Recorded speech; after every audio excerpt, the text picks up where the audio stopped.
know it's been a really long time and I've kind of been on a hiatus, but I promise it's for a really good reason. I'm gonna give you guys a quick life update before I get into this video. So first and foremost, I graduated from college. Yay! So May 20th, 2018, I graduated with a Bachelor of Science in Biology from Spelman College in Atlanta, Georgia.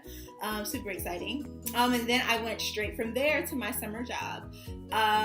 If you don't know, I was a team advisor for the National Student Leadership Conference on Medicine and Healthcare. This is my second summer working there. Phenomenal opportunity. I was also a student there when I was in high school.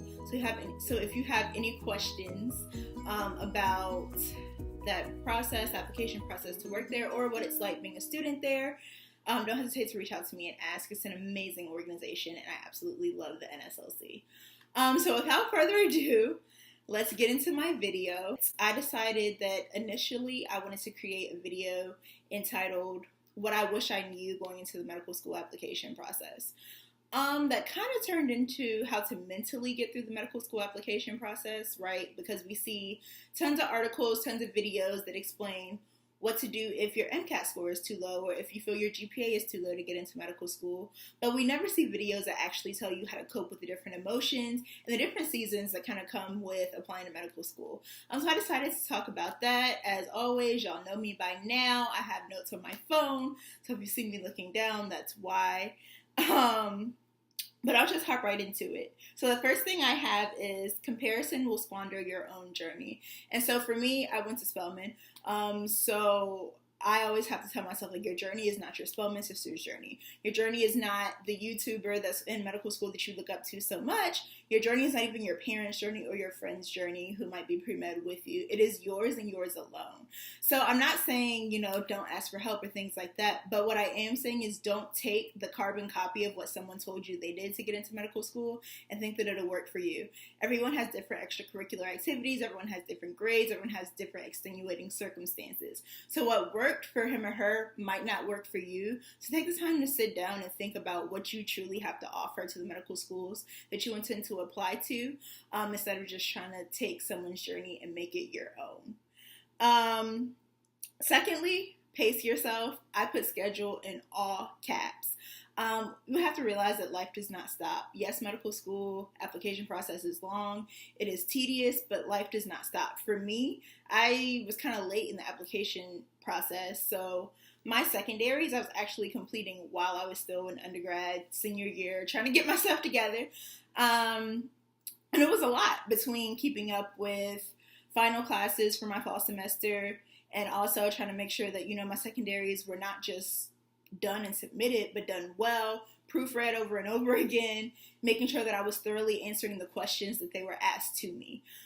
Some tips that kind of helped me was keeping writing samples, and not just from essays I've written pertaining to medical school, but I drew some on essays I wrote in freshman year English comp. So there's a lot of things that you can take for a secondary and kind of make it your own. Don't feel that you have to start from scratch. And honestly, please don't start from scratch. You have entirely too much going on. Just make sure that you're carving out time to say, okay, after I finish my homework, per se, if you're still in school and applying to medical school, I'm going to work on my secondaries from this time block to this time block, and only on my secondaries. Make sure that you schedule in time to meet with people that you ask to proofread your application. So for me, my mom is really, really good at English and composition, things like that. That's not my strong suit. Give me biology. But my mom would read and read and read. And I actually distinctly remember one time I carved out an entire weekend. I did all of my work for the next week or two, because it was still kind of early in the semester, so school hadn't gotten too hectic. And I carved out a weekend from Friday to Sunday, and I literally went MIA. You can ask my friends. I fell off the face of the earth. But what I was doing was working on my secondaries, and I submitted them all at the end of that weekend. So for me, that's what I needed to do to make sure that I'm on top of my stuff and that my secondaries are submitted, and they were submitted and done well. So just make sure that you carve out time outside of your busy schedule, whether you be working, school, whatever, to make sure that you have time to finish that, your secondaries. So these are kind of things that I've learned along the way. Patience. So this is a very long process. I considered my medical school application process well over a year, only because I started my start time of the process when I started studying for the MCAT. So I started studying for the MCAT in January. I studied all through spring semester of my junior year. I took an MCAT prep course. Then I took my MCAT that May. And so then from there, I had a summer job, so it was hard to kind of squeeze in my MCAS application, which is a whole nother beast. And then submit my primaries, secondaries, interviews, and then by the time you find out whether you got accepted, so that took me literally from January all the way up until like April of the next year.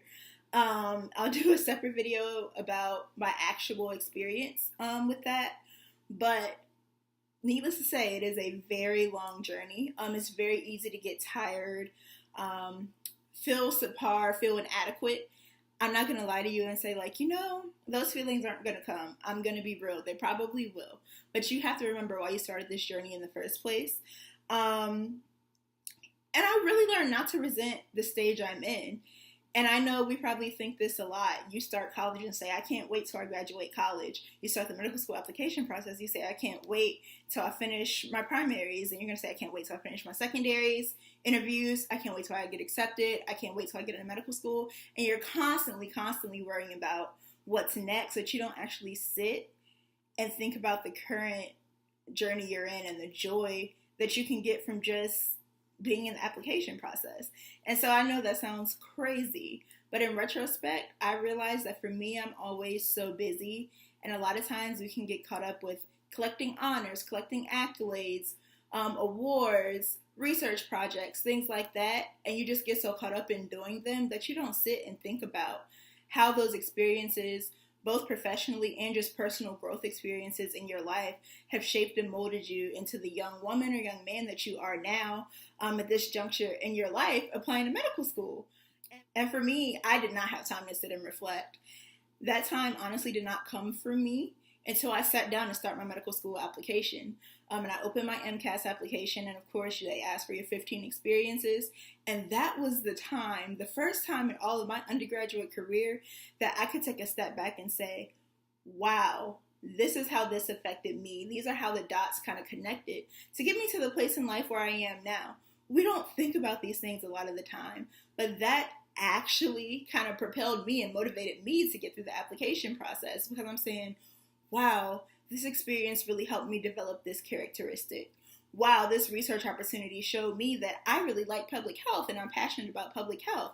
I really want to serve underserved communities. So a lot of these experiences that you write off, the medical school application process and journey actually helps you to sit and reflect on why you truly chose this profession. So don't resent the current spot you're in. Yes, I know it's hard, and yes, I know it's tiring. But just mentally kind of remind yourself of why you started this, all the experiences that got you to this point, and I promise it'll help you. So next, this is something that I wish someone had told me. But having a backup plan does not make you believe in yourself any less. I know a lot of people would say, like, why are you forming a backup plan already? Have you not heard from schools? Have you not done this, that, or the third? No, having a backup plan really just makes you smart. Everyone should have a plan A, plan B, plan C. Nothing in life goes according to plan. For me, I had to learn that having a backup plan doesn't mean, oh, you don't believe in yourself, you don't think you're smart enough. No, it just means that I'm covering my bases, because I don't want to be sitting around when I graduate in May holding my hand saying, okay, so what next? Whether that be post-backs, whether that be master's programs, whether it be strategically planning a gap year, where you're maybe being a medical scribe, doing research, working at home to get your money together, because the medical school application process is very costly. And that's not something I wish someone had told me, because I knew it, but I don't think anyone was truly honest with me about how much it would cost. I spent upward almost $1,000 just on primaries. And no one ever told me the actual breakdown of the numbers. They just said, oh, it's expensive, save your money. No, really, save your money. But that's just an aside. But the next thing I want to bring up is be strategic. Just because you have one weakness in your application does not mean all hope is lost. So I'll be honest, in my situation, my MCAT and my GPA weren't as high as I would like them to be. Granted, they were due to extenuating circumstances that I was able to explain in my MCAS application, but I also knew that meant I needed to be strategic about what schools I applied to. One, it's a waste of money to not be strategic, but also just don't put yourself out there if you know that your stats probably don't meet the stats of that school. Another way that I was very strategic is I purposely applied to some medical schools where you couldn't get to their post-bac unless you applied to their medical school. Yeah, so I applied to, like I said, those 2 schools that had the post-bac connected to their medical school. And the great thing about that is that along with that comes a conditional acceptance to their medical school once you finish your post-bac. So you don't have to reapply, you don't have to go through submitting primary, secondaries, interview, all that. Your application that you use for the post-bac is your medical school application process. Your interview is with the medical school AdCom or admissions committee. And so then from there, just retake your MCAT and do well, and you're in med school. Like, that's it, point blank, period. And so that's actually where I am now. I'll do a separate video about my post-grad plans. But that's smart because you kind of give yourself 2 shots. If I don't get into their med school, I will at least be considered for their post-bac. But I can't get to their post-bac unless I submit my MCAS application. But you have to do your research ahead of time to know that there are schools out there like that. And lastly, the last thing I will say to get through this medical school application process mentally is to have an inner circle of friends who truly care and who truly understand. I will say this, of all my close friends, one other person is pre-med, but I was the only pre-med person of my friends, and so they didn't necessarily understand all the intricacies of the medical school application process and what exactly everything meant, but they understood the level of love and support that I needed along with my family. So I kid you not, there were times where I distinctly remember sitting in class one day and my phone buzzed and I looked down and it was a rejection letter from a medical school I had applied to. I was stressed out earlier that day just thinking, oh my gosh, what if I don't get in? What's going to happen this cycle? And I remember sitting in the middle of class and a tear just started welling in my eye and I just kind of looked down and my friend was sitting right beside me and she looked and she asked me what's wrong, got up, took a step back, stepped out of class, got myself together and came back. After that, she sat and talked with me. Other friends would let me just sit and cry in their room. Just when those feelings come up of, what if this doesn't work out?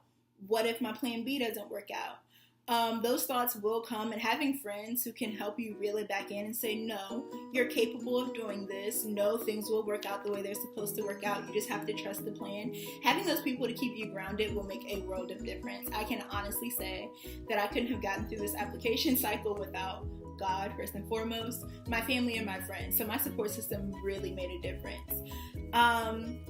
So that's it in terms of mentally pushing through the medical school application process. I'll do more concrete videos about, my experience and of course what I'll be doing after this. I'm in the process of moving to start my next program. So keep in touch. I'm thinking about vlogging it. Stay tuned.